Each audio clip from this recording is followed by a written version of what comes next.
Well, Olivia, I haven't seen you in person in like 2 months, and that's unacceptable. I know.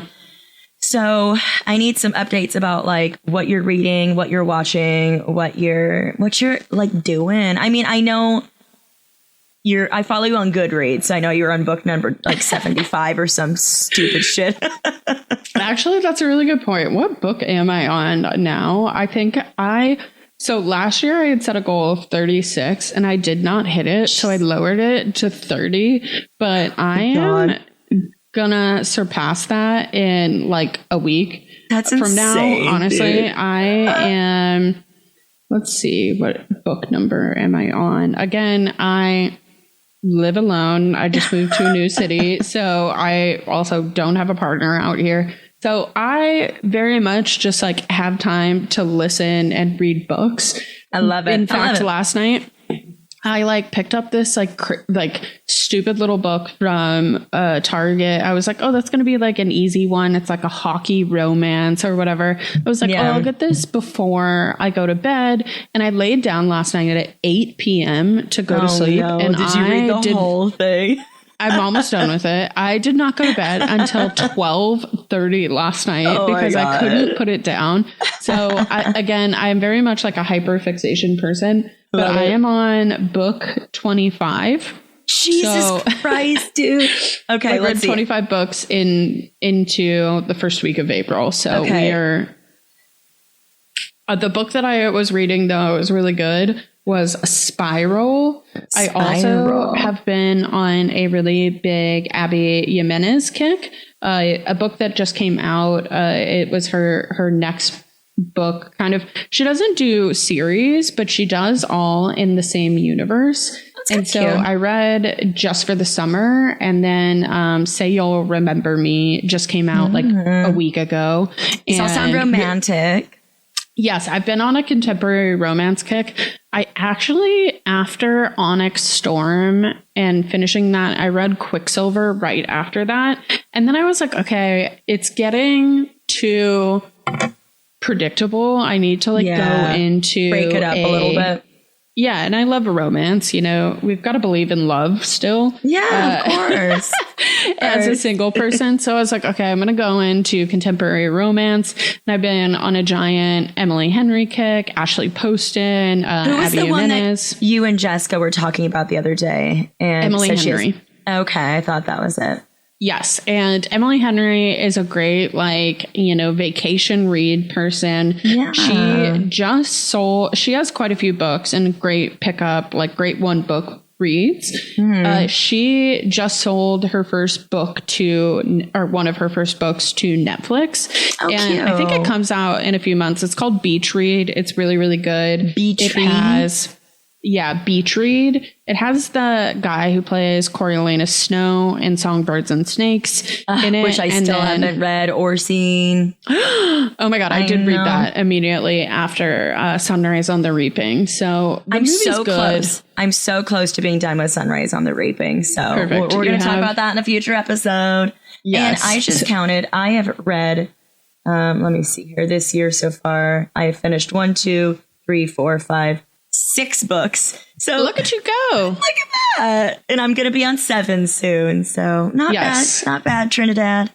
Besides that, I'm just watching all the usual stuff. Andrew and I watched Next Level Chef, Solo Leveling. I just watched a movie called Akira from 1988, which is one of the most famous anime movies of all time. And I can't believe I've never seen it. It's like, I know I've seen the artwork and definitely GIFs of it before.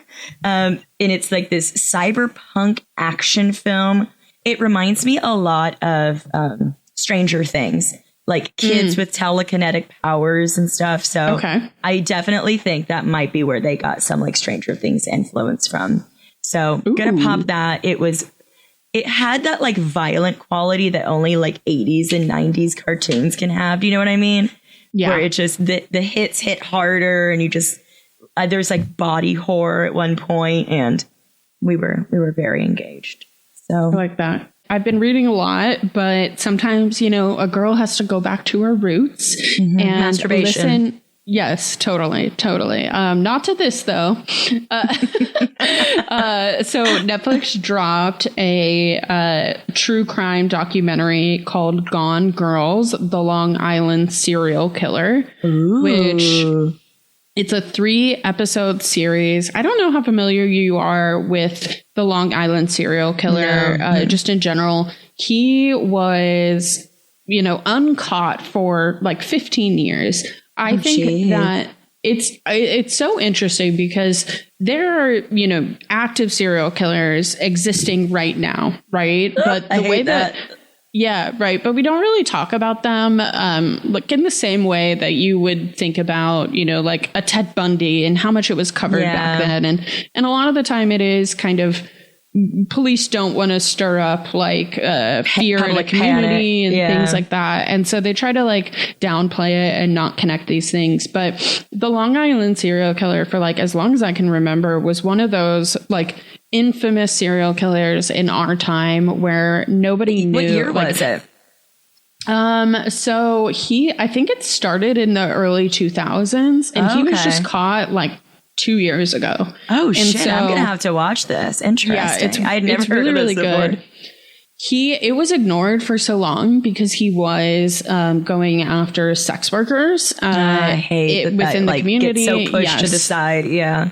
Yeah. And they were discovered kind of in an affluent area. And then it wasn't until, a non-sex worker was murdered that they did it. A pretty white blonde girl? They started to yeah, right. Exactly. And so it's really, really good. It goes over kind of how, because some of these women got away, some of these sex workers got away well. And so that was kind of the start. To the authorities about it. Yeah. Oh, that's and they do these interviews. So that was really, really good. I would definitely pop that if you are a true crime fan.